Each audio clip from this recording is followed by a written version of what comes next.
প্রসাদ তার শ্রীচরণের শতকোটি প্রণাম জানাই।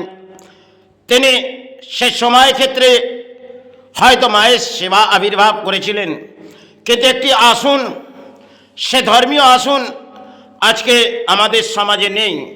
আর যে আসনগুলোয় কেউ পঞ্চবটি আসন যারা সেবা করেছেন, সেটা সাধক রামপ্রসাদ সময় ক্ষেত্রে তিনি মায়ের সেবা করেছে। আর তিনি এক আসন যেটা পঞ্চবটি আবির্ভাব করে গেলেন, আর তাকে বাংলার মাঝে কেউ এসে জাগাতে পারেনি, কারণ তিনি নির্ধারিত সময় সে সময় এসেছিলেন আমাদের এই বাংলার মাঝে। কারণ তিনি সেবা মায়ের করতেন, আর বসস্থান থেকে কিছু দূর পথ গিয়ে সেখানে এক গভীর জঙ্গল, আজ হয়তো সেখানে তিনি তার কিছু রেখে গেছিলেন, একটি আসন, যেটি পঞ্চবটি আসন। তিনি এই বাংলার মাঝে এসে হয়তো আমাদের সময় ক্ষেত্রে ধর্মীয় তাদেরকে কিছু বুঝিয়ে গেলেন তিনি সময় ক্ষেত্রে। তাই সেই আসনে আজকে সমাজ হয়তো এই পরিস্থিতিতে সেই সমাজ জাগাতে পারবে না, কারণ সাধক যে রামপ্রসাদ তিনি মা ছাড়া তো কিছু বোঝেনি। তাই তিনি হয়তো পঞ্চবটি আসন তিনি আবির্ভাব করে গেছিলেন। হয়তো সময় ক্ষেত্রে এই সমাজে কেউই আসেনি, কারণ সেই আসনে যোগ্যতাই সমাজের নয়। তাই বাংলার দুরবস্থা সময় ভেঙে পড়েছে। কারণ আজ যদি দেখি বাংলায় বহু সাধক এসেছিলেন, তারা কেউ মা মা করে চিৎকার করেছে, কেউ গুরু গুরু করে চিৎকার করেছে, এক একটি যেন আসন যেন এই বাংলার মাঝে তারা রেখে গেছিলেন। আজ সেই বাংলায়, যে বাংলায় আমি প্রবেশ করেছি, সেই বাংলায় জাগানোর মতো নেই, পুরোহিত নেই। আর সময় ক্ষেত্রে তা সাধনা করে এক একটা কামনা করে আমাদের বাংলার মাঝে রেখে গিয়েছিলেন। সেগুলো পুরোহিত আজকে একটা জায়গার মাঝে চলে গেছে, আর ধর্ম একটা জায়গার মাঝে বাংলায় চলে গেছে। বাংলায় চলছে একটি রাজনীতি, আর একটি হচ্ছে মানুষ অর্থের পেছনে হাহাকার করছে, আর ধর্মের পেছনে হয়তো ছোটে, কেন পানি আছে তো ধর্মের আশ্রয় নিতে হয়। কিন্তু ধর্মের আশ্রয়টা আজকের সমাজে চলছে, সেটা দানের মাঝেই ধর্ম এই সমাজে। আর সময় ক্ষেত্রে তারা সাধনা করেছিলেন, যে সাধনা অপূর্ব সাধনা, হয়তো কেউ মামা করে চিৎকার করে গেছেন, কেউ গুরু গুরু করে চিৎকার করে গেছেন। তাদের করণীয় জীবনটা এই ধরনেরই কেটে গেলেন, কারণ সাধনার মাঝে তারা এসেছিলেন, আর সাধনা করে তারা আমাদের কিছু বুঝিয়ে গেছেন। স্বামী বিবেকানন্দ তিনি একটি অসাধারণ ব্যাখ্যা আমাদের দিয়ে গেছিলেন সময় ক্ষেত্রে। উঠো জাগো जब तक तुम्हारे लक्ष पूरी ना हो जाए। इसी तरह उन्होंने कुछ बोलियां उड़ाए थे, जो उठो जागो এই ধরনের ব্যাখ্যা তিনি করেছিলেন। কিন্তু আজকে বাংলা জাগবে না, কেন বাংলায় জুয়া আর মদের ঠেক, আর মানুষ তাতেই এনজয়। আর যে সেবাগুলো মানুষ করে যাচ্ছেন সমাজে, যে কোনো দেবদেবী নিয়ে একটা ব্যবসা হয়ে গেছে, ধর্মের মাঝে একটা ব্যবসা নেমে পড়েছে। যে ব্যবসাটা ধর্মের ব্যবসা, এই সমাজে ধর্মের ব্যবসা, যেটা ধর্মীয় স্থানগুলোই দেখুন ব্যবসায় পরিণত হয়ে গেছে। আর দেশের নেতারা তারা ভাবছে আরও যেন এক ব্যবসাকে আগিয়ে যেতে হবে, তাহলে কর্মস্থান নয় ধর্মস্থান গড়ো। এটাই বাংলার ঘটছে এবং দুর্ভাগ্য সমাজের। তাই বাংলার মানুষ তারা আজকে ধর্মের কতখানি আওতায় আছে জানি না, তারা ধর্ম ধর্ম করে চিৎকার করে যাচ্ছে। আর কেউ তিলক লাগিয়ে সমাজে বেরিয়ে পড়লেন, সে হয়তো ধূপবাতি দিয়ে বেরিয়ে পড়লেন, কারণ সমাজ লোটো। এটাই বাংলার। আর বাংলার মাঝে আজকে পরিশ্রম তারা করে না, কারণ পরিশ্রম করার তাদের আজকে যোগ্যতা নেই। এই বাংলার মানুষের সময় ক্ষেত্রে তারা লড়াই করেছিলেন। যদি পুরনো ইতিহাস দেখি, তাদের জীবনটা হয়তো দুর্ভোগ ছিল বটে, কিন্তু তাতে সুখের ছায়া আসেনি বটে, কিন্তু তারা জীবনযাত্রা কাটিয়ে দিয়ে গেছেন, কেউ ধর্মের মাঝে কাটিয়েছেন, আবার কেউ কর্ম করে জীবন কাটিয়ে দিয়ে গেছে। সময় ক্ষেত্রে তারা শিক্ষা ছিলেন না, আর তারা আমাদের কিছু বুঝিয়ে গেলেন। আজকে সেই বাংলা কোথায় এসেছে? একটা জনজোয়ার রাজনীতির ম্যাচ, আর সেখানে সমাজ উৎপাত হয়েছে। আর যেমন আমাদের গভীর সমুদ্র আমাদের কিছু বুঝিয়ে দেয়, কারণ আমাদের আজ সে বোধ শক্তি নেই, কারণ আমরা অন্ধকারের মাঝে নেমে পড়েছি। কারণ আমাদের আলোর মাঝে হয়তো ছাপ উঠেছে। সময় ক্ষেত্রে দেখবেন আমাদের এই বসস্থানে এই বিচলি ছিল না, আর লম্পের আলো নিয়ে মানুষ মাথায় করে ঘুরতেন। পুরনো ইতিহাসটা দেখবেন যে আপনার দাদু এবং তাদের জেনারেশন বা পিতা, তারা কিন্তু মাথার মধ্যে হয় একটি দেলগিরি নালে যাও কিছু হারকিন নিয়ে তারা বসস্থানে থেকে বেরুতেন, আবার বসস্থানে ফিরে আসতেন। আজকে আমরা উজালা পেয়েছি, সব কিছু পেয়েছি, এই মহল পেয়েছি, পুরনো মাটির বাড়ি আমাদের রাজ্য থেকে সরে গেছে, আর তাতে আমাদের সুখ শান্তিও সরে গেছে। কারণ আমাদের অর্থের লালসায় আমরা ভরে এসেছি। এই সমাজের মানুষ তারা অর্থের পেছনে হাহাকার করছে। আর দেশের সরকার একটি জুয়া যেটা বাংলার মাঝে চলছে, দেখবেন কলির রাজ্যে সেটা একটা কলির ব্যাখ্যা আছে। তো কলি কি কি প্রবেশ করবে, আর কলি সব থেকে বড় এই বাংলার মাঝেই প্রবেশ করেছে। কারণ ভারতবর্ষের মাঝে বহু রাজ্যে দেখবেন এই মদ নিয়ে এনজয় নেই, আর বাংলার মাঝে যেন এই এনজয় অধিক। আর জুয়ার ঠেক সেটা কলির রাজ্যে, হয়তো বাংলায় এক অপূর্ব খেলা। কারণ এই সমাজে দেখবেন তারা অর্থ অর্থ করে চিৎকার করে যাচ্ছে, আর মধ্যবিত্ত মানুষ একটা জুয়ার মাঝে নেশায় পরিণত হয়ে গেছে।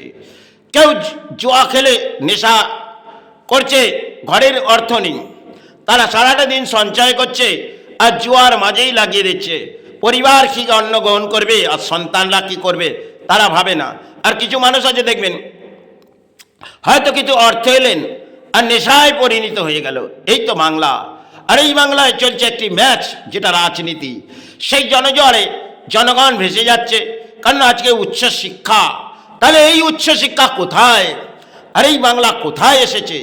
সেখানে পরম দুর্ভাগ্য এই বাংলার মানুষের। কারণ সাধারণত মধ্যবিত্ত তারা কোথায় আজকে এই বাংলায়? সময় ক্ষেত্রে আমাদের বাংলা অর্থের জন্যে এই ধরনের একটা সময় সত্যজিৎ রায় তিনি কিন্তু ভারতকে কিছু বুঝিয়ে গেলেন। আর ভারতের মানুষ সেই সত্যজিৎ রায়ের ব্যাখ্যাটি যদি করি, সে বাংলা তারা সত্যজিৎ রায় কিছু ইতিহাসের পাতার মতন একটি বই করেছিলেন, যে বইয়ের মাঝে সত্যজিৎ রায়ের একটা অপূর্ব যেন বাংলাকে দেখাতেন। সময় ক্ষেত্রে সত্যজিৎ রায় এসেছিলেন, তিনি একটা বই করে ভারতকে বুঝিয়ে গেছেন। সত্যজিৎ রায় তিনি এসেছিলেন এই বাংলার মাঝে, তিনি একটা ডাইরেক্টর ছিলেন বটে, কিন্তু ভারতকে কিছু দিয়ে গেছিলেন। তাতে বাংলার মানুষ হয়তো সময় ক্ষেত্রে সেগুলো গ্রহণ করেননি, কিন্তু আজও যদি দেখি সে সমস্ত আজকে বাংলার মাঝে যে নেমে পড়েছে, সেটা হচ্ছে একটি ব্যবসা ধর্ম নিয়ে, আর একটি ব্যবসা কর্ম যেটাতে সমাজ লোটো। কারণ অর্থ চাই, তাতে পাপি পেট কা সওয়ালে, কিন্তু পাপি পেট বেজানোর জন্যে অর্থ একটা কাগজ, যার পেছনে হয়তো একটি নেশা আসে, কিন্তু সেই নেশা আমাদের দমনও করতে হয়, কিন্তু আমরা পারি না। কারণ অর্থ অর্থ করে আমরা চিৎকার করে বেড়াই, তাদের সমাজ লুটি। এই তো সমাজ। এই সমাজে দেখবেন অধিক অর্থনীতিবিদ যারা এগিয়ে আসছে, কারণ 2-5 বছরের মধ্যে তাদের কাছে কোটি কোটি টাকা কোথা থেকে আসছে? কারণ গরিব আর মধ্যবিত্তকে লুটছে। কারণ সাধারণ মধ্যবিত্ত দেখবেন বহু জিনিসের মূল্যবৃদ্ধি জানে না, আর সেখানে তারা অর্থ সঞ্চয় যেন অধিক করে নিচ্ছে, আর গরিব তার মূল্যবৃদ্ধি পায় না। এটাই বাংলায়। তাহলে এই বাংলায় ধর্মও দেখুন একটা জায়গায়, সেখানে ব্যবসা খুলে বসে গেছে ধর্মস্থানগুলো, আর পুরোহিত যেন জেগে উঠেছে। কারণ একটি বস্ত্র পরে নেই, আর ধর্মের নামে কিছু তিলক পরে পথে বেরিয়ে যায় আর সেবা চালায়। আজকে দেখবেন বসস্থানে সেবা তো আমাদের হয় না, আর কর্মস্থানে সেবা হচ্ছে, কারণ কর্মস্থানটা আমাদের অর্থের জায়গা। আগে ধর্মস্থানের সেবা ঘরে ঘরে হতো, আজকে ব্যবসায় পরিণত হয়ে গেছে সেবা। আর চায়না তিনি একটি মূর্তি আবিষ্কার, বহু মূর্তি আবিষ্কার করেছে। তাতে দেখবেন চায়না যেগুলো আমাদের রাজ্যের মাঝে ভরে দিয়েছেন, কারণ একটি প্লাস্টিক আরও কিছু পুতুল পুজোর মতন কিছু মূর্তি আবির্ভাব হয়েছে, সেগুলো চায়না করে দিয়েছে। কারণ চায়নার সিন নির্ভরশীল আমরা ভারতবর্ষের মানুষ হয়ে গেছি, তাই চায়না তিনি বিশ্বকে কিছু দরবারে এগিয়ে গেছে আর ভারত পিছিয়ে গেছে। এই তো খেলা। আজকে দেখবেন একটা রাজনীতি খেলা, একদিকে ধর্মের খেলা চলছে অর্থ নিয়ে, আর সমাজ অর্থ অর্থ করে চিৎকার করছে। করোনা কালে বহু গরিব মধ্যবিত্ত মানুষ তাদের জীবনে দুর্ভোগ নেমেছিলেন, কারণ তাদের ঘরে অর্থ নেই। আর অর্থনীতিবিদগুলো তারা ঘরের মাঝে পড়ে আছেন, কারণ তারা বিশ্রাম নিচ্ছে। আর মধ্যবিত্ত গরিব তাদের তো প্রাণে বেঁচে থাকার জন্যে অর্থের প্রয়োজন, তাই তারা দেখবেন ধর্ম ডেকেছিলেন। তাই গ্রহ নক্ষত্র পজিশন খারাপের কারণেই সেটা হয়তো করোনা এসেছিলেন, কারণ চায়নায় কিছু সৃষ্টি করেছিলেন আর সেটা আমাদের বিশ্বের দরবারে কিছু আঘাত পৌঁছেছিল। আর এক একটি মন্দিরে দেখবেন কিছু না কিছু আমাদের দেখিয়ে দিয়েছে। আজ আমাদের চোখের পাতা হয়তো আমরা নিদ্রার মাঝে গেলে আমাদের বুঝে যায়, কিন্তু কিছু আমাদের বুঝিয়ে দিয়েছিলেন বাবা জগন্নাথ, কিছু বুঝিয়েছিলেন। আজকে দেশের মাঝে, রাজ্যের মাঝে একটি জগন্নাথ মন্দির হয়তো আমাদের পেয়েছি, কারণ নতুন আবির্ভাব হয়েছে আর সেখানে এনজয় হয়তো হবে। কারণ দীঘা সেটা একটি এনজয়ের জায়গা, সেখানে ধর্মের জায়গা নয়, কিন্তু নেতারা করে যাচ্ছে ধর্মের জায়গা। আর সেখান থেকে একটা প্রসাদ হয়তো বাংলার মাঝে দিলেন, কারণ জগন্নাথের একটা রুলস আছে, নিয়ম রুলস আছে। সে প্রসাদটি আমরা মাথার মাঝে ঠেকিয়ে সেটাকে অন্ন গ্রহণ করি, বাবার গ্রহণ তো, তাই আমরা মাথার মাঝে পুরনো সময় দেখবেন মায়েরা হয়তো কোথা থেকে জগন্নাথের প্রসাদ এলে আর একটু মাথার মাঝে ঠুকিয়ে সন্তানকে দিতেন। আজকে একটা ইতিহাস ভেঙে ফেলেছে, আর এই ইতিহাস সমাজের মানুষ মনে করেছে বড় ইতিহাস, হয়তো আমাদের রাজ্যের রানী করেছে, তাহলে আমরা যাই ঘুরে আসি আর কিছু দান দিই, এটাই তো সেবা হচ্ছে।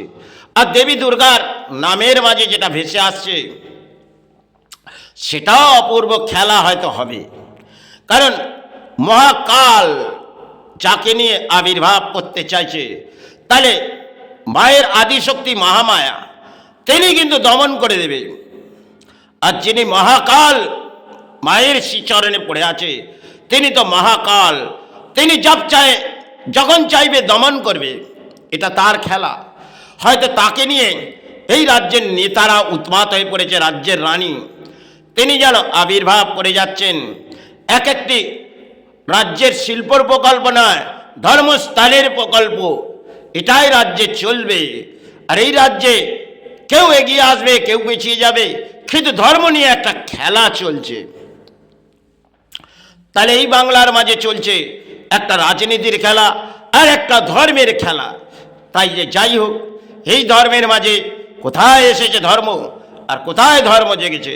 তাহলে তিনি সে সময় ক্ষেত্রে স্বামী বিবেকানন্দ একটি কথা বলেছিলেন, ওঠো জাগো, এটা তিনি বলে গেছিলেন। যতক্ষণ না তোমার লস পুরি হবে তুমি বিশ্রাম নিও না, তার এই ধরনের ব্যাখ্যা ছিল। আচ্ছা, সেগুলো পুরনো ইতিহাস যদি দেখা যায় সেগুলো কিন্তু ব্যাখ্যা দিয়ে গেলেন, আজকে সব ভুলে গেছি। কারণ আমাদের অর্থ চাই, আর সেই আদর্শ যেগুলো ওই বইগুলোর মাঝে ছিল সেগুলো তো আজকে সমাজ নেবে না, কারণ সমাজের চাই অর্থ, আর ধর্মের বই কিছু চাই না। আজকে দেখবেন কিছু ধর্মের বই হয়তো ছাপিয়ে বিক্রি হয়, তাতে কিছু লেখা থাকে, কিন্তু পুরনো ইতিহাস পাল্টে গেছে। কারণ ধর্মের কিছু অর্থে পাওয়ার জন্য কিছু বই হয়তো বিক্রয় হয় সমাজে। আমি হয়তো কোনো বই পড়িনি আর পড়তেও পারি না, তাই একটা অন্ধকারের মাঝে আমার জন্ম হয়েছিলেন। কারণ সেই ক্ষেত্রে আমি অসাধারণ ব্যাখ্যা হয়তো দিতে পারি না, কারণ আমার শিক্ষা নেই। আমি হয়তো যেটুকুন দয়া পেয়েছি আমার লাগছে আমি ভারতবর্ষের মাঝে তুলে দিচ্ছি। কারণ একটা সময় যখন আমার জন্মগ্রহণ হয়েছিলেন সেটা একটি কোঠরিতে, সেটি হয়তো ভরা দুপুর বুধবার, সেদিন আমার জন্মদিন ছিল। আর সাল গেলে যেটা মায়ের উৎসব, সেই মাসেই আমার জন্মদিন। এমনও সময় এসছে মায়ের জন্মদিন আর আমারও জন্মদিন একই দিনে। সেটা মাই হয়তো পালন করেছে, আমি বুঝে উঠতে পারিনি, সন্তান ব্যাখ্যা করেছিলেন। যাই হোক, হয়তো জীবনে বিয়ে শাদী করেছি, তাতে হয়তো ফুল পুষ্প আমি মায়ের চরণে ছড়িয়ে যাচ্ছি, আর আমার জীবনে পেয়েছি আমি একটি সোলার মালা। কারণ আমার জীবনে যখন আমি বিবাহ করি, সারা রাজ্য বন্ধ হয়ে গেল। সেক্ষেত্রে ফুল, গাছের ফুল নিয়ে হয়তো বিবাহ হয়েছিল, আর কোনো ফুল পুষ্প জীবনে পাইনি, আর পেতেও চাই না। কেন আজ আছি কাল চলে যাব, চরণে চলে যেতে পারলে এটাই মুক্তি। যাই হোক, সেবার মাঝে আসতে হবে, বহু রাত গড়িয়ে গেছে। জয় গুরু, জয় মা।